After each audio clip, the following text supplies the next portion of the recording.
Hey, welcome back to another episode from Life for Living Well. My name is Richard, and I hope you are well this week again.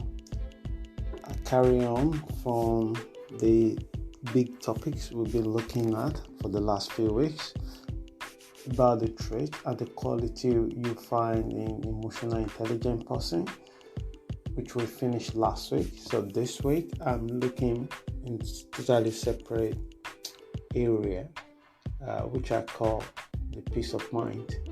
And all people are actually core needs of them is peace of mind.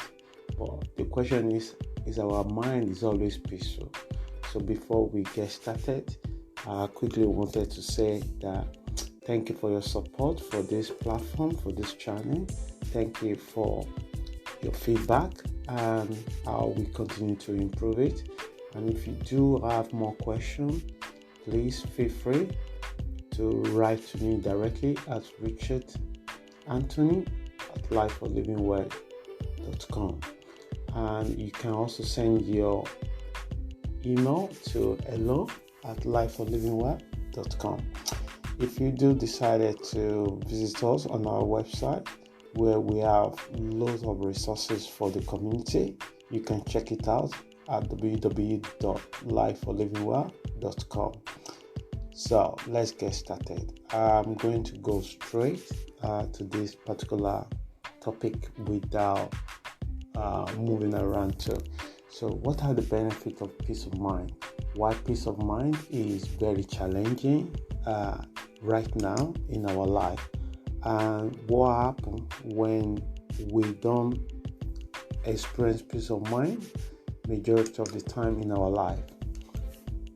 So this is what this podcast is looking to this week. So there are many reasons your peace of mind could be undermined or troubled. The activities within or outside of a person may trouble their peace of mind in a short and long time. And you can be talking to somebody and their mind is far away from where they are at that moment. And if they tell you, you might be able to help. Most times they might not tell you. And not everyone that you see smiling and dancing that means that they have a peace of mind. And it's when they are alone with their own self, and that's when their heart has troubles. So before we dive into the obvious benefit of this trait or quality of life, especially in the area of mental health, emotional regulation, and physical well-being, it is important to mention that achieving the peace of mind doesn't mean that your mind will be peaceful all of the time, but majority of the time you will find ways or tools or behavior that you take that create this particular quality of life into your own presence. Today especially, it is very more elusive and hard to sustain a profound peace of mind. Why? It's the thing that I constantly ask myself. And when you have the opportunity to observe the individual that have embraced this to the way they live their life, you realize that something stood up for them is more to do with how they perceive things, how they allow their thoughts about that event, and also how they're able to capture or regulate their thoughts without allowing their thoughts to run away from them like a runaway train. You have seen a lot of people that are ruminating about the past event, and they cast themselves as a particular victim in it, which is so most of the time you could be victim. But how long you continue to repeat the same cycle of thinking and then generate the emotions where it trouble your peace of mind. So I always say to people that give me the opportunity to seek my view about a particular thing, I always say, why do you have to suffer twice? You already suffer once. Why you have to continue to suffering because of your own thinking about it? And it can be very, very hard when something unfair done to us. It triggers the anger. Sometimes we might be able to express those anger. Majority of the time, we keep it inside, and then that actually affecting our own well-being, because that anger, instead of being outside, was within us, and it comes in form of anxiety, depression, or resentment.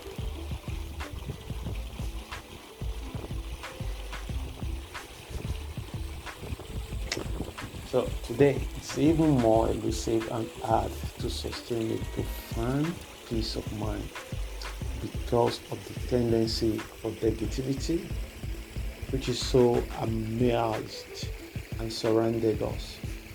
You can see it every day. All you need to do is to tune on your TV, especially news, for 5 minutes. You can see what they call news. It's all pocket of negativity all over the places. All pocket of negativity all over the places. You can hear it from around you. You can see it around your neighbor. You can also see those negativity coming from your own thoughts or your own behavior, gossiping about people, slandering them, smashing them, because you can't really say this in front of them. You say it in front of them and you smash their image. And the more lower we go, the more we trouble our peace of mind. So which is so and surrounded us, either by our own and other behavior. So let me look for what can bring us the peace of mind into our life. And the benefit of it, we can take areas such as health, well-being, and most importantly, relationship to yourself and others.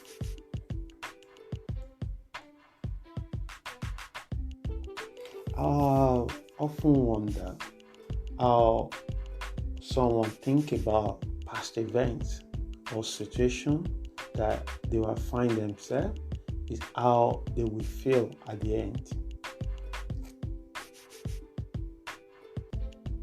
So I want to ask somebody that did they know that they have unhealthy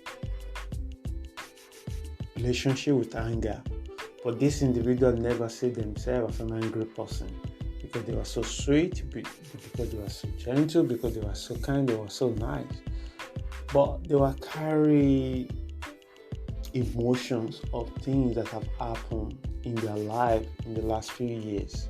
So that have grown to the resentment in them. But they didn't project the resentment in a very obvious way, but it's there. So every time they remember this thing, they kind of feel being victimized. And initially, I wanted to ask this person to speak out.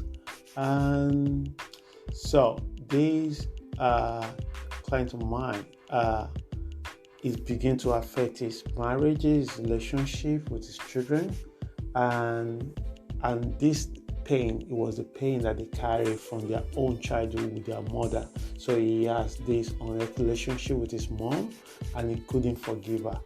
So that anger now transcending into his own adult relationship, that he was becoming exactly what he hated more in his own mom. So he was not able to forgive, he was not able to let go, and he constantly ruminating about how injustice his wife has done. So after we sat down for many days and go through it, realized that some of the anger he attributed to his wife is actually coming from his own relationship with his own mom. And the only ways most of the time is to go back to the basics, repair those damaged relationships if it's possible, if it's healthy. And then that probably transcend into your other relationship, other area of your life, your career, your business, your family, your children, your cousin, and all kind of relationships that you will develop from being adult. So most often, how you think about the past event or situation that you have find yourself is how you will feel and act, and we create your emotions. Majority of the time, our own control and wayward thought create a negative emotion, and as a result, it affects our life in other areas. So the same thing with embracing a good habit. Having a good habit may able to if you do one good habit, what will happen eventually is it will transcend into other area of your life. Take for example, someone that decided to eat well, exercise, sleep well. What will happen is you might just think that he's trying to get fit or losing weight. What will happen is he will begin taking more responsibility for his action, for his behavior.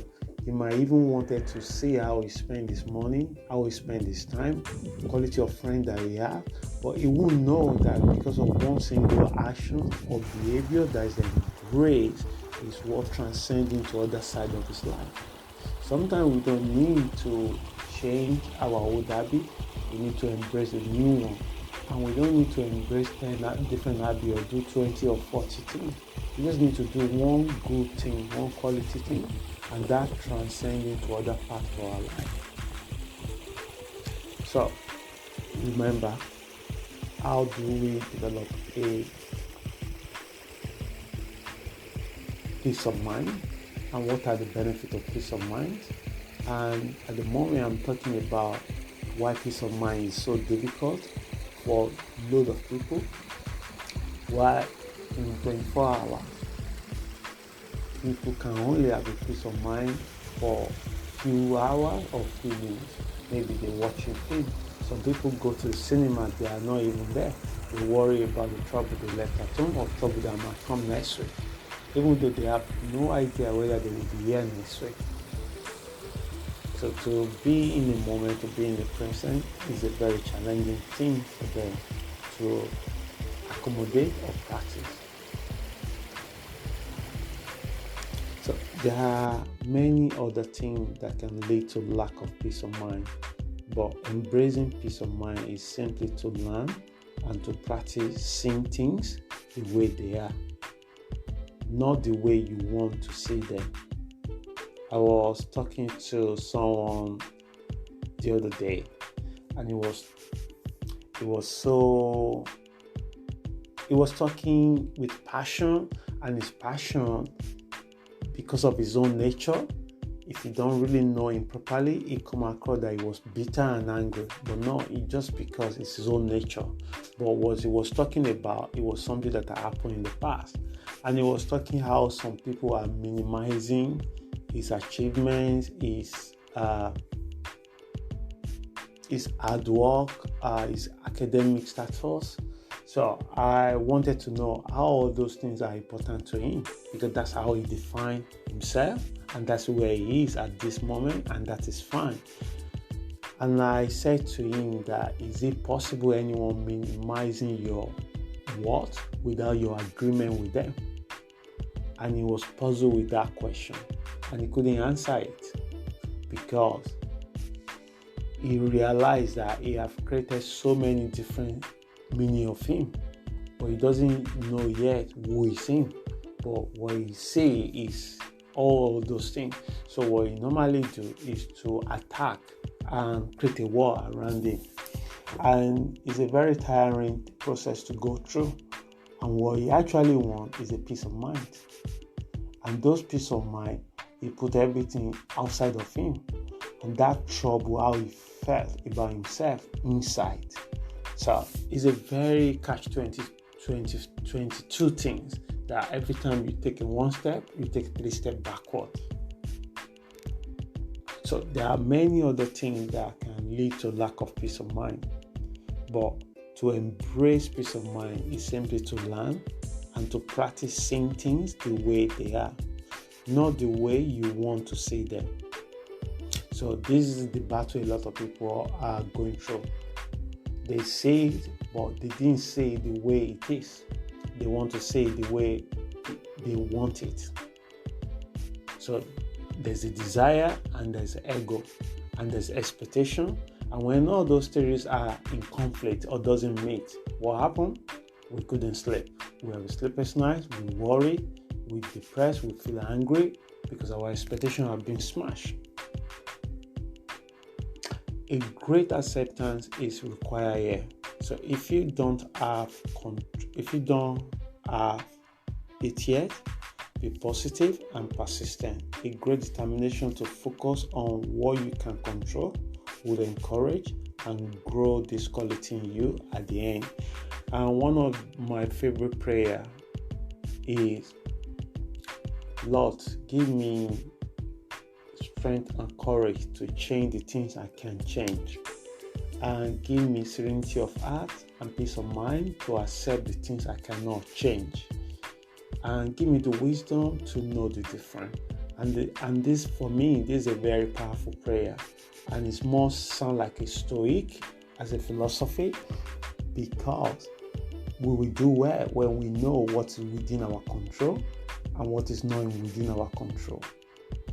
How someone say things or do things to me is their karma. How I react to it is my own karma. And this is the catch. The meaning I put to what they do or what they say is very important here, because I can expand the problem bigger than what it is. It could be an insult. I can accept how I feel at that moment, and I can release it to let it go. Or I can spend days and days and days ruminating about it, and I increase the length of my suffering. And this is the difference between people that embrace peace of mind. They have learned how to let go, and they have worked how to accept things that they cannot control. You cannot control the desire of another person. You can control your own desire. You can control your own expectation. You cannot control the expectation of the other person. Because one thing you don't have over that person is a free will. You have a free will over your own choices, over your own thoughts. A one expert in Second World War once said that you can take everything from a man. You can crush him, you can take his money, you can take his family, you can take everything. But one thing you cannot take away from him is his free will. If you have a free will to live, you cannot take that. If you have a will to help you, to help himself, you cannot take that away from him. Nobody can take that away from anybody. So also, when you want to help the addict person, you cannot just go around and say, okay, I see your pain and it's touched my heart and I needed to help you. No. Sometimes most of these addicts get to the lowest or the bottom of their life, and then they decided that they want to change their life around. You can see countless examples through their own books, what they have to go through, what they have to lose before they find the road. One of the songs that I like so much is go like this, that you only need a home when it starts to rain. So you don't really change your life unless two things happen. One, you suffer a lot and you say, okay, enough, there must be another way to live life. Or you are so smart that you learn so much, work on yourself, learn from other people, that you have learned so much, you realize that the path you are doing or what you are doing, that doesn't gonna work for you a long time, and then you decided that willing to do what is supposed to be done to change it. So this is how we experience peace of mind. So let's quickly look at the benefit of peace of mind. Number one, when you get to this zone, one thing will happen. You cannot completely run away from stress. And as more you are in this world, you will experience this countless times, but it will reduce your stress. I actually think that, I don't know whether it's scientific proven, I actually believe that 80% of our stress is a man-made stress based on our own thinking of events and how we place ourselves in the wrong place with the wrong people. So it will reduce stress and anxiety. So we are living in a time where a lot has been said about the cause and effect of mental health, but as often, our rudimentary life has contributed to it. Many people have stopped evolving. It had an adverse effect on them and their relationships. We live in a world that speaks one loud message, which is, you must have it. So happiness rather than beingness has more visible attraction if you think about it.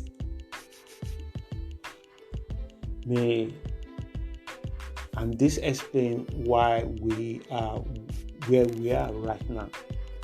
We often focus on our precious energy on vain things that we have no control about, things that it has no meaning except the meaning we place on it and the meaning the society has placed on it.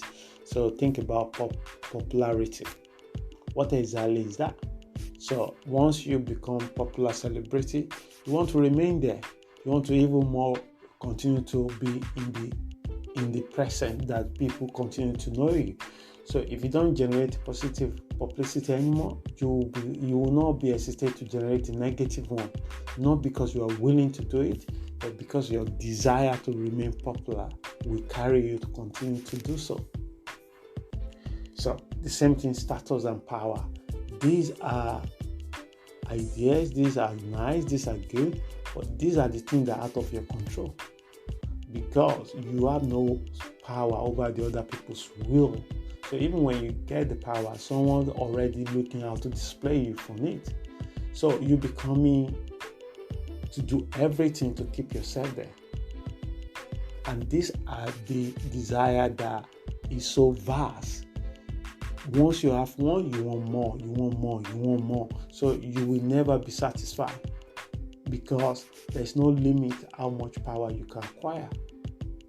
There's someone mayor and you want to be the prime minister. When you be prime minister, you also want to be influence of other prime ministers in the world. So that's the tall order.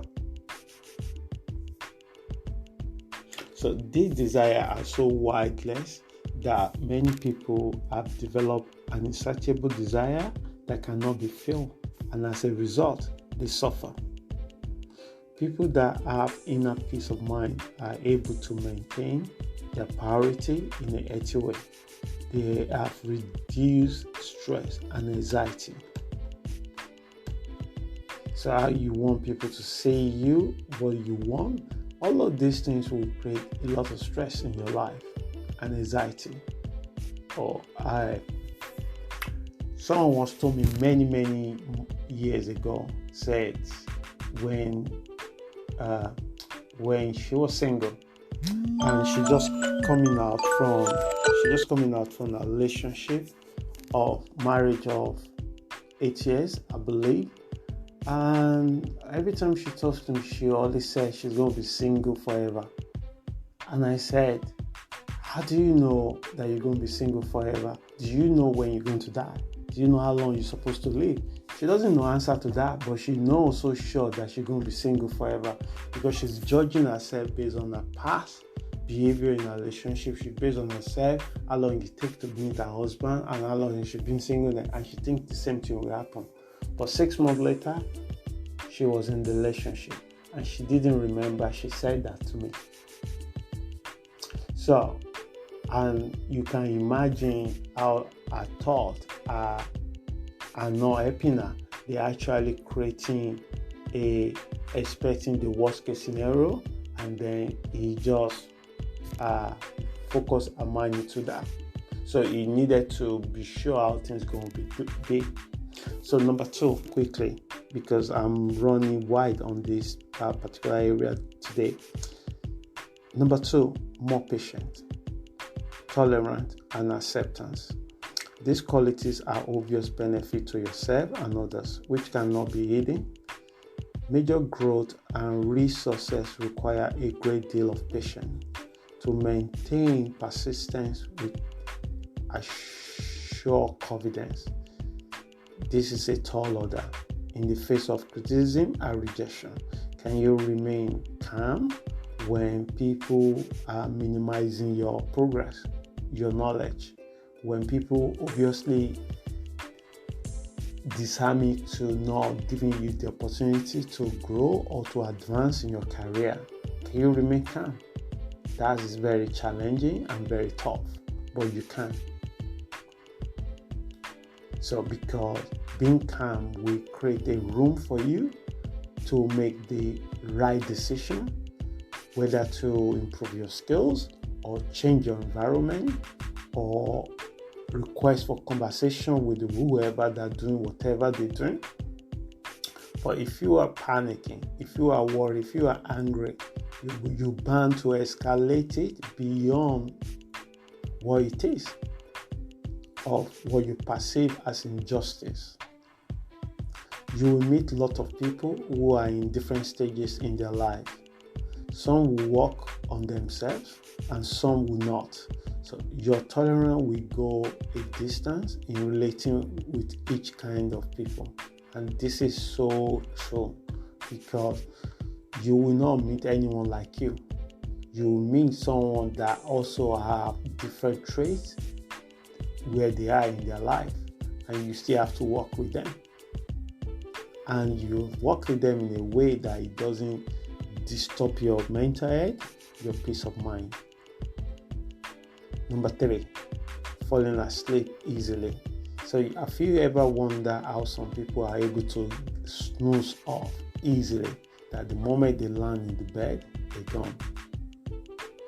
And this is obvious benefit of having a peace of mind, because when you already have a mind of quiet, then everything around you, the whole universe will remain still for you. And this take practice. It's not something you do for a few months and you say, yes, I don't have it. No, it's something you practice as a lifetime. I think you practice it as long as you're alive, because this is a practice. I used to go for a run beside my house, and one thing that's so obvious when I go for a run most of the time, you see people early in the morning practicing rowing, and they continue to do this every day. So when the event comes and you see people demonstrating their skills, what you are forgetting is how much energy and time and investment they put to it from 5:30 in the morning to 8 o'clock in the morning. And the same thing in the evening, and they continue to do it Monday to Sunday. So it's the same practice with having right tools to practice, to focus on peace of mind, because at the end, nothing in this world matters.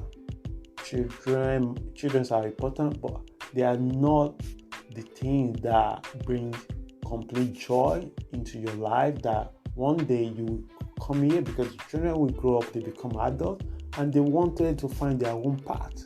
So you still have to have a joy and happiness within yourself. And having a lot of houses, having a lot of money, having a career, all these things are vanity. Because one day you sleep and you might wake up, you might not wake up. One day you're gone. Some people already here before you, and they're no longer here anymore. And one day it will be the same we say about you. So sometimes we carry away what is more important, is to be a pleasant person. And you cannot be a pleasant person when your mind are so troubled. So with peace of mind, eating the bed will not be a problem for you because there is no place for restlessness and ruminations. Number 4, inner strength, and which is my last benefit that I'm looking at for this particular topic. How can you keep your sanity intact without an inner strength? As many events outside of your control will breach your fences, such as emotion, psychologically, financially, and mentally. So, veteran, embracing these qualities in your life will cascade to every part of your life. Focus on what you can control and practice. Let go with acceptance would not only bring peace of mind to your life, but serenity of purpose. So I'm going to leave you with the word of a wise man from Norman that says, the life of inner peace, being harmonious without stress, is the easiest type of existence, nomadism peace. So I hope this podcast this week helps someone, and I'm looking forward to see you all next week. But meanwhile, please keep safe and share this podcast with your friends or someone you know that might be benefit from it. And check us out on our YouTube video as well, and on our platform website at www.lifeforlivingwell.com. I hope you have an amazing week, and I hope this particular podcast helps someone this week. Please keep safe, and hopefully to see you next week again. Thank you.